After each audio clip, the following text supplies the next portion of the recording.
further across the country. Bring in our senior congressional correspondent, Rachel Scott. Now, she's in Mar-a-Lago. Alex Prochet is in South Carolina, and our Elizabeth Schulze is in Montgomery, Alabama.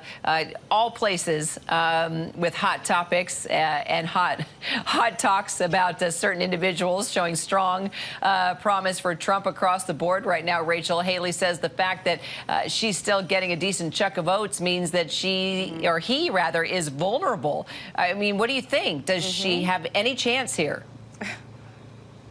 Well, when you look at a general election, Nikki Haley is right. Trump is very vulnerable when it comes to moderates and independents. Alex, Elizabeth, and I have definitely talked to so many moderates and independents in the Republican Party who say they do not want to vote for Donald Trump again. And you can see that in some of these exit polls when you look at New Hampshire in particular, just how much of the vote, more than 40% of independents and moderates, that she was actually able to win over. So she's using that to try to make this case that there are a section of American voters that just do not want to see a Biden-Trump rematch. Her only issue is, in order to get to the general election, she has to get through Donald Trump first and the Republican primary. And look, she did win Washington, D.C., but she has not proven that she can really win any other state at this point. Sure, she's picking up a little bit of delegates, but Donald Trump is sweeping the map right now, and he's hoping to close out this Republican primary tonight. His campaign tells me they believe they're on track to clinch this nomination by March 19th, the latest. So what exactly is Trump doing this Super Tuesday? Is he focused on the general election? Exactly that. And it's a little bit of a weird Super Tuesday, right? It's particularly very calm. I mean, this would be a time when you have both candidates sort of out, they're flooding the zone, they're barnstorming all the Super Tuesday states. That is not happening. Alex is there in South Carolina. Nikki Haley does not have any scheduled events. We're here in Florida. Mar-a-Lago just behind me. The former president is there. We know that he's huddled with campaign advisors, meeting with donors, but no scheduled campaign events other than his watch party later tonight. So Donald Trump, look, he has a laser eye right now on the general election. And lately, he hasn't really been mentioning Nikki Haley by name when he's out campaigning. And I'm told that's really intentional here. He's really hoping for this rematch with President Joe Biden.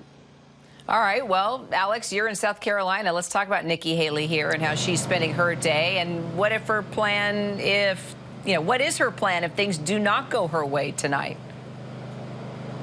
Yeah, well, Rachel really kind of nailed it. I mean, she has no scheduled events today, which pales in comparison to what we saw this run up to the South Carolina primary. She had what she called the Beast of the Southeast tour, which was going by bus from city to city, really ripping and running the entire week leading up to that primary. The energy for this is completely different. Now, the campaign has been consistent. They were in Texas yesterday. They had a couple of events trying to really kind of drill down and really appeal to some of those moderate voters that don't want another 4 years of Donald Trump.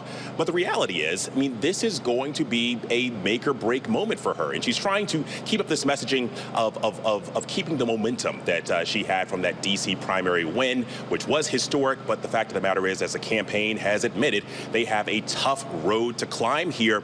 And as of Friday, she mentioned that Super Tuesday, we're going to try to be competitive. I hope going forward, but I hope we'll go forward. But this is all about how competitive we can be. The question is, what does competitive look like come Super Tuesday? How do they define that? But we know that she's got a big hill to climb here. Well, Elizabeth, you're there in Alabama talking with voters after a headline I don't think anybody expected, but boy, it has become political, and that is IVF. And when Alabama Supreme Court made that ruling and all treatments paused for a period of time, it got everybody fired up, including those running for the White House. What are voters telling you today? You know, Kyra, what's been clear in talking to voters here is that decision from Alabama Supreme Court made a point that Super Tuesday isn't just about the presidential race, that this is a primary day where a lot is at stake, including down the ballot, including at the state Supreme Court. The Chief Justice who wrote that concurring opinion that was really laced with religion, defending this decision that embryos are children, his seat is up for election today. So we've been talking to families who've been caught in the middle of this, who've been going through IVF, who say that they're in the middle of this debate now that's become political at the court. And here's what Rebecca Matthews told us about what she thinks the effect will be on elections here today.